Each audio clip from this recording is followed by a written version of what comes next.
안녕하십니까. 어쩌다 책입니다.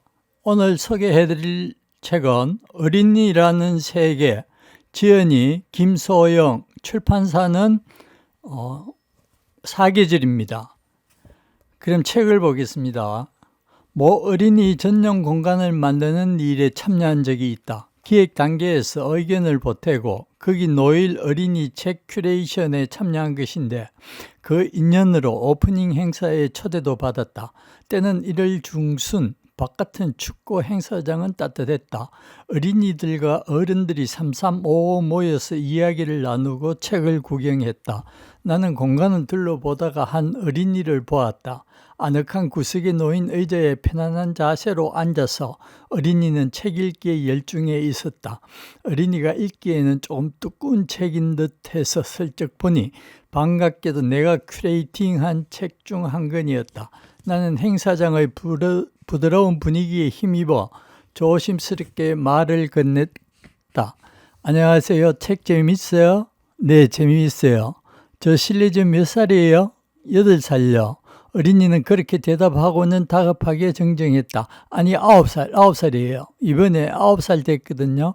어린이 표정이 무척 분해 보였다. 새 나이가 익숙하지 않을 때 갑작스러운 질문에 답하느라 자기도 모르게 옛날 나이를 말해버렸으니 그럴만도 했다. 이 책 나도 무척 좋아한다고. 보통은 더 나이 많은 어린이들이 읽는다고. 어린이가 읽는 걸 보니 반가워서 말 걸었다고 하고 헤어졌다. 9살 한참 나이에 집착할 나이의 어린이에게 큰 신뢰를 한 것은 아니기를 빌면서 처음에 어린이들이 제가 옛날에요 하고 말하는 걸 들었을 때는 어떤 표정을 지어야 할지 몰랐다. 물론 누구에게나 옛날이 있지만 솔직히 말해서 9살, 10살 어린이가 제가 어렸을 때는요 하는 식으로 말하면 당황스러웠다. 길어야 3, 4년 전의 일을 두고 힘주어 옛날이라고 하는 것은 당사자에게 정말 까마득한 옛날로 느껴지기 때문이다.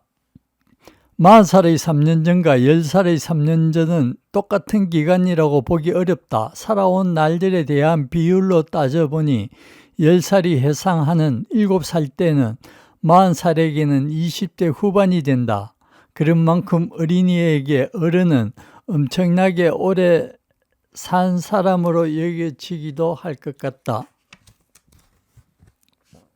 수업 중에 성선설, 성악설 이야기가 나왔을 때였다. 6학년 어린이들은 아주 흥미롭다는 듯이 내 말에 귀를 기울였다. 양쪽 입장을 다 들은 뒤에 은빈이가 입장 발표를 하듯이 결연한 목소리로 말했다. 제 생각에는 성악설이 맞는 것 같아요. 왜? 이은지 태어났을 때부터 제가 봤잖아요. 걔는 아주 어렸을 때부터 저를 괴롭혔거든요. 은지는 은빈이의 3살 터울 지는 동생이다. 에너지가 넘치고 장난을 좋아하는 은지는 오며 가며 나와 마주칠 때마다 소리 높여 인사하는 귀여운 어린이다. 하지만 은빈이는 은지 때문에 분통 터질 때가 많다. 뭘 하든 은지가 해방을 놓는다는 것이다. 책을 읽을 때면 옆에서 시끄럽게 하고 친구들이랑 놀 때도 끼어달라고 조르기 일수란다. 은빈이 그림 위에 주스를 쏟거나 공책을 찢을 때도 있다. 실수로 그랬겠지 하고 내가 슬쩍 은지 변호를 해보지만 은빈이에게는 통하지 않는다. 동생도 크면 나아지겠지라는 말로 은빈이를 위로하기가 몇 년째인데 은빈이에게는 은지는 아직도 덜 큰 모양이다.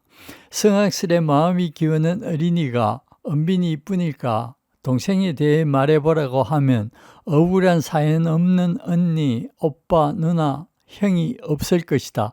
그래서인지 동화책이나 그림책 중에는 동생 때문에 속상한 아이를 달래는 이야기가 많다. 그런 작품들에서 동생은 너무 얄밉고 골치 아픈 존재로 그려진다. 주인공은 동생이 사라졌으면 좋겠다고 하고 실제로 사라질 때도 있다. 그래도 결말에는 동생이 소중한 존재라는 걸 확인한다. 돌려서 말하려고 한참을 고민하다 결국 그대로 서기로 했다. 이상하게 들릴 것 같지만 할 수 없다. 나는 어린이를 사랑으로 가르치지 않으려고 노력한다. 속어나니 후련하다. 그렇다고 누군가 나더러 각박하다고 한다면 다른 어떤 오해받을 때보다 억울할 것 같다. 나는 마음이 아주 해프다. 누구든 무엇이든 좋아하기를 잘하고 그러기 시작하면 뭐가 어떻게 되는지도 모른 채 한정없이 마음을 준다. 그 마음을 늘 돌려받는 것도 애초에 그러기를 바라고 주는 것도 아니다. 그러다 보니 종종 상처도 받지만 그럴 때 상대방을 원망하지 않는 것이 나의 덕이라면 덕이다. 마음이 많은 사람으로 살아가기 위해서 어쩔 수 없이 수련된 것이기도 하지만 그런 내가 어린이를 사랑으로 가르치지 않는 이유는 일단 내가 수업료를 받기 때문이다. 나는 나를 선택한 어린이와 부모님으로부터 수업의 대가로 돈을 받는다. 그런데 사랑으로 가르치면 어떻게 되나? 돈을 받아서 사랑을 주는 것이 된다. 만일 어린이와 수업을 그만하게 되면 어린이에게 사랑을 주는 것도 중단해야 하나?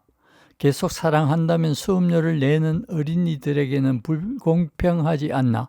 이쯤 되면 어떻게 해도 계산이 이상해지고 계산을 하고 있는 나도 이상해진다. 유료 수업에 사랑을 개입시킬 수는 없다. 그것이 나의 지금 윤리다. 내가 사랑을 동원하지 않는 또 다른 이유는 나 자신을 보호하기 위해서다. 역시 돌려 말할 방법이 없어서 그대로 서자면 나는 마음이 많은 것이지 인격이 훌륭한 것은 아니다. 사랑은 마음이라는 자원을 필요로 하는데 자원이란 것은 아무리 많다고 해도 대체로 바닥이 난다. 어린이를 사랑으로 대하기 시작하며 마음이 해픈 나는 금방 파산하고 말 것이다. 행여 상처를 주는 어린이를 만났을 때 버틸 수 있을 만큼 내 인격이 훌륭하지도 않다. 이런 내가 자랑스럽다는 건 아니지만 그렇다고 거짓말을 할 수는 없다. 어린이는 이성으로 가르친다. 이것이 나 자신의 사원이다. 어린이 한 명 한 명을 존중하고 그들의 지적, 정서적 성장을 돕고 좋을 때 좋게 헤어지는 것. 지금 윤리와 진실한 자세만 있다면 굳이 사랑으로 가르치지 않고도 성과가 있다고 믿는다. 나는 어린이를 사랑하든지 사랑하지 않든지를 생각하지 않는다. 좀 더 솔직히 말하면 생각하지 않으려고 노력한다. 사랑이란 내가 다루기에 너무 크고 어렵고 조심스러운 것이다. 나도 모르는 사이에 이미 마음이 드러날지도 모르니 늘 조심해야 한다고 다짐한다. 네, 오늘은 어린이라는 세계를 보았습니다. 도움이 되셨다면 구독과 좋아요 부탁드립니다. 감사합니다.